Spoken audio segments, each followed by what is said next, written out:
Hello everyone, and welcome back to True Crime Guru. I just want to take a moment to thank you guys for the support that you've been giving to these cases. Please subscribe and follow the channel on social media so that you can receive important updates and the content that I provide. I'm going to start today's story with a question. What would you do if you had a gun pointed at you?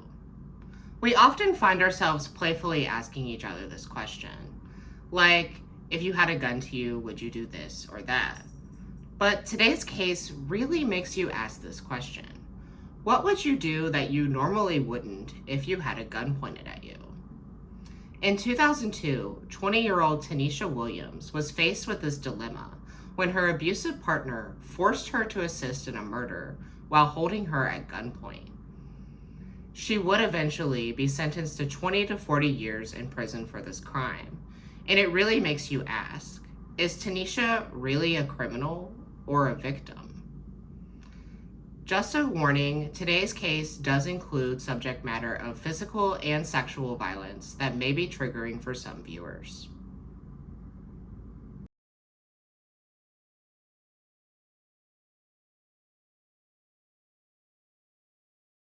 In 1982, Tanisha Williams would be born into systemic poverty and unspeakable abuse. Her father wasn't really in the picture, and she resided in Saginaw, Michigan with her mother and younger siblings. Today, according to thecentersquare.com, Saginaw's poverty rate is 21.8%, which means that 1 in every 5 people are living below the poverty line. And from what I can tell, these statistics were not that much different during the time that Tanisha was growing up. Tanisha was faced with unspeakable abuse, including one time when one of her mother's boyfriends had held her feet in boiling water, resulting in a layer of skin being peeled off. And the effects of that are still evident today. The life of Tanisha and her siblings took yet another heartbreaking turn when their mother was diagnosed with cancer. Tanisha was only 6 at the time and was forced to grow up rather quickly. She was forced to do odd jobs around the neighborhood so that she could fend for whatever food she could find for her and her younger brothers. Tanisha's stepfather was the primary caregiver at the time that their mother was receiving treatment. He was struggling with a drug addiction at the time, which hindered him from being able to properly care for the children. And even more disturbingly, at just 10 years old, Tanisha's stepfather would offer hungry Tanisha with luxury items like ice cream in exchange for sex acts. And when Tanisha's mother found out about this, she blamed Tanisha for, quote, sleeping with her husband, end quote. This is something that unfortunately is not all that uncommon in female victims of child sexual abuse. When Tanisha was 13, her mother made the decision to move the family over 1,000 miles away to Georgia. By 14, Tanisha would find herself pregnant by a 26-year-old man. Now, of course, this is rape, but I'm not sure that it would have been seen in that light at the time. Tanisha would end up receiving an abortion, and as the result of this, would be sent back to Michigan to live with her estranged father. As I mentioned, Tanisha did not have much of a relationship with her father, but from what I could tell, she seemed to have developed a good relationship with her stepmother, Sharon Saunders. Saunders told reporter Justine Vanderloon that Tanisha was a, quote, hurt, angry, and disturbed young girl, end quote. At 17, Tanisha gave birth to her first child, but being only 17 and only having a minimum wage job, she felt that she could not properly care for the child and left the baby in the care of Sharon Saunders. At this point in Tanisha's life, she was couch surfing and trying to find the means for survival. She would end up doing survival sex work to get by. She desperately wanted to get out of sex work, and at 19, she had met the man that she thought was the love of her life, and would end up having her second child. But unfortunately, this boyfriend would be violent and unfaithful to Tanisha. She did escape and left the child with him, and would end up being faced with homelessness. By June of 2002, Tanisha was freshly 20 years old and looking to get her life on track. She would be introduced to a man named Patrick Martin. Patrick was 32 and had recently separated from his wife. From what I could tell from the source material, Tanisha and Patrick's relationship bordered the line of romantic and platonic. It seemed like more of a domestic partnership to me, sharing the financial burden, housework, and caring for Patrick's 3 young children. But this arrangement would turn out to be far from what Tanisha had signed up for. Patrick had propositioned her to be her pimp, in which she declined. Quickly, Patrick would turn violent and abusive towards Tanisha. He would take all her money and leaving the burden of cooking, cleaning, and caretaking of the children to her. It seemed like he wanted more of a housekeeper than a domestic partner. She stayed because at the time it was better than being homeless again. Also, Patrick was always known to have been carrying a firearm. So I can only imagine the underlying fear that would have instilled in Tanisha. Tanisha's life with Patrick took an even worse turn on the night of December 29th, 2002. Patrick had been drinking all day, and when he ran into 19-year-old Kevin Amos, who was on his way out of the apartment building after visiting the mother of his child, Patrick had invited Kevin inside for a drink. Amos agreed, and everything was going pretty well at first, but things quickly turned sour. While Tanisha was in the kitchen, she heard Patrick suddenly get loud, and when she emerged into the living room, she would find Kevin's face bloodied as a result of an attack from Patrick. Amos quickly ran for the door, but Patrick had ordered Tanisha to block him. He then continued to carry out his attack on Kevin. Tanisha ran to the back bedroom where Patrick's 3 children were watching TV. She later testified that she had turned the TV up and closed the door. By the time she came back out, Kevin was lying unconscious on the dining room floor, and Patrick's 24-year-old cousin, Terrence Shepard, was now at the scene. At gunpoint, Patrick had ordered Tanisha to start applying tape to Kevin's head. When Tanisha screamed back, he had grabbed her by the collar and slammed her against the wall and said, quote, "Get down or lay down," end quote. By this, he meant that Tanisha either got down and helped or she would meet the same fate as Amos. Tanisha then followed Patrick's instructions and began applying tape to Kevin's head. When she realized that he was starting to come to, she apologized to him profusely. When Patrick realized that Amos was still alive, he ordered Tanisha to apply more tape. She obliged and started to cover the nose portion of Kevin's face, sealing his fate. Tanisha says that she felt terrible, but she was so terrified for her life that she felt that she didn't have a choice. Tanisha told Justine Vanderloon that, quote, "In each step, I thought I would die," end quote. Patrick Martin would later confess that he initiated his attack on Kevin because he was looking at him the wrong way, which really showcases Patrick's quick-tempered and mean nature. After undressing him completely, Patrick asked Tanisha to wipe down Kevin's body with alcohol. He then temporarily hid the body in the living room closet. The following night, Patrick, Terrence, and an unnamed accomplice dumped Kevin Amos's body at an embankment at the Cass River in Tuscola County. 3 months later, on March 23, 2003, Kevin's body would be discovered by a man named Timothy Watson, who was planning on fishing in the area. For 7 years, the murder of Kevin Amos would remain unsolved, until 2009, when Tanisha Williams made the brave decision to come forward. She wanted to give Amos's family closure and get this heavy burden off of her shoulders. Tanisha would work closely with the Michigan State Police for over a year to help build a case against Patrick Martin and his accomplices. According to the Stand With Tanisha website, she felt that, quote, "The truth would set me free based off of American values," end quote.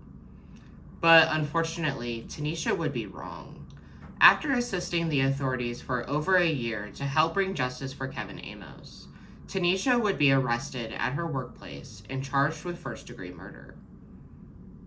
Tanisha was only left with a public defender, and like most people, she didn't have a deep understanding of the law. Her counsel did not negotiate any kind of immunity or leniency in exchange for her extremely helpful testimony.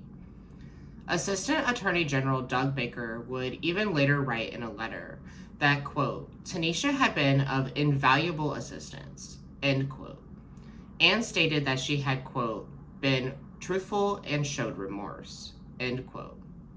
But apparently that wasn't worth that much to them, since they decided to charge Tanisha to the same degree as Martin and the others.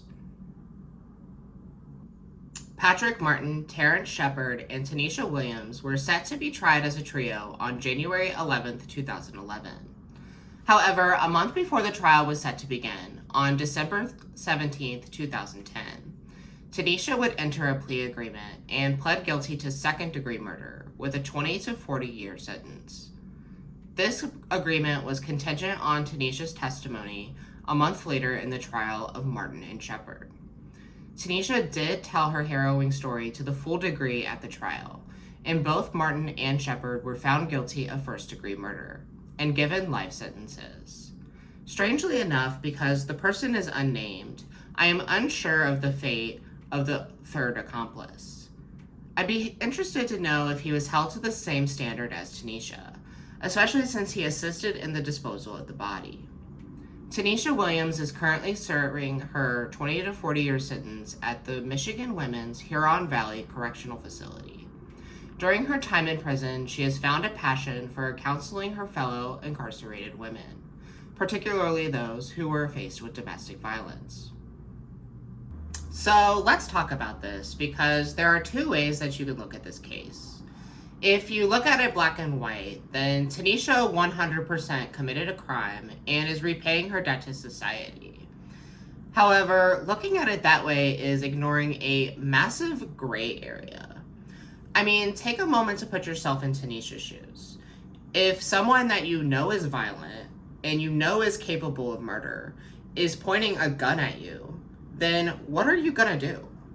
I mean, her options were literally help or die. I'd be really curious to know what the outcome would have been if Tanisha hadn't taken the plea deal and proceeded to go to trial. In all honesty, I think she would have been found guilty. And the reason I think that is because all three defendants in this case were being tried together, which I'm sure was a strategic move on the prosecution's part to ensure all three convictions. When you have more than one defendant on trial, it's hard for the jury to separate each individual from the crime. And I go back and forth in my opinion of trying defendants together. For example, in a case where more than one person is equally responsible for every aspect of the crime, I can see where trying them together makes sense. In this case, however, each defendant played a different role in the murder. Patrick Martin being the one to carry out the murder, Tanisha being forced to assist, and Terrence Shepard helping cover it up. So I don't think I agree with the decision to try all three of them together in this case. Of course, there's nothing that can be done about that now, but that's just my 2 cents. Now, if Tanisha had been given the opportunity to be tried alone, I feel like her chances would have been a lot better. First of all, because the jury would have been able to have a better view of her particular contribution to the crime, which of course was not really much of a choice in her case. But she also would have been able to use what is known as a duress defense. According to arborypsilaw.com, a duress defense in terms of Michigan law means, quote, a person committed a crime because they were threatened with death or serious harm, and committing the crime was the only way to avoid that fate, end quote.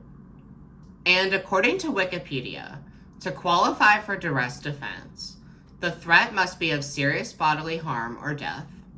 The threatened harm must be greater than harm caused by the crime. The threat must be immediate and inescapable. And the defendant must have become involved in the situation through no fault of his or her own. I think it goes without saying that this form of defense would have been extremely helpful for Tanisha Williams. She did nothing to egg on Patrick and was only involved in the crime because she was there. And the only reason she helped was because she would have died if she hadn't. There's also an even bigger issue to talk about here. I wish I could say that Tanisha's story was an anomaly, but that couldn't be further from the truth. My main source for this episode was an article titled No Choice But to Do It by Justine Vanderloon. She had done extensive research into incarcerated domestic violence victims, and unfortunately, Tanisha was just one of dozens of women that Justine found throughout the country. And I highly suggest that you read the research that she did because she was able to find a lot of really interesting statistics about this issue. Her article on Tanisha is in the episode description, and from there you can find all her work that she did on this project. She did a fabulous job researching this, and I'm happy that she did because this is something that's not really being talked about. Her reporting showed that 94% of people in women's prisons had experienced some level of physical or sexual violence at some point in their lives. Justine's research also suggested that, quote, more than 4,400 women are serving lengthy sentences for acts of survival, end quote, just like Tanisha. So this is obviously a large-scale issue that is widely being ignored.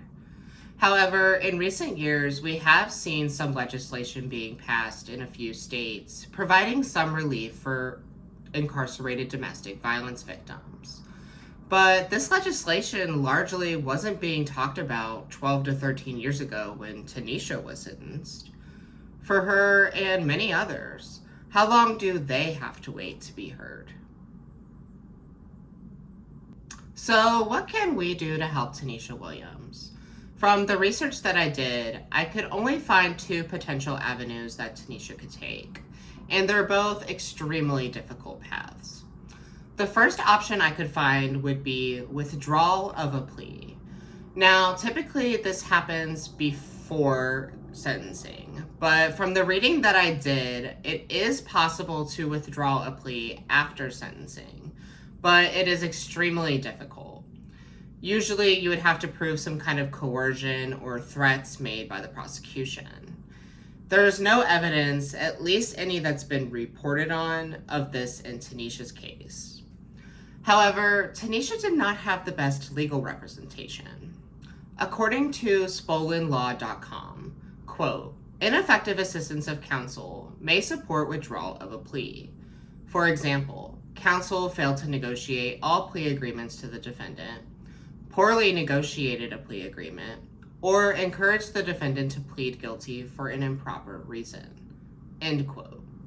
In my opinion, this could be an option for Tanisha, particularly the poor negotiation part.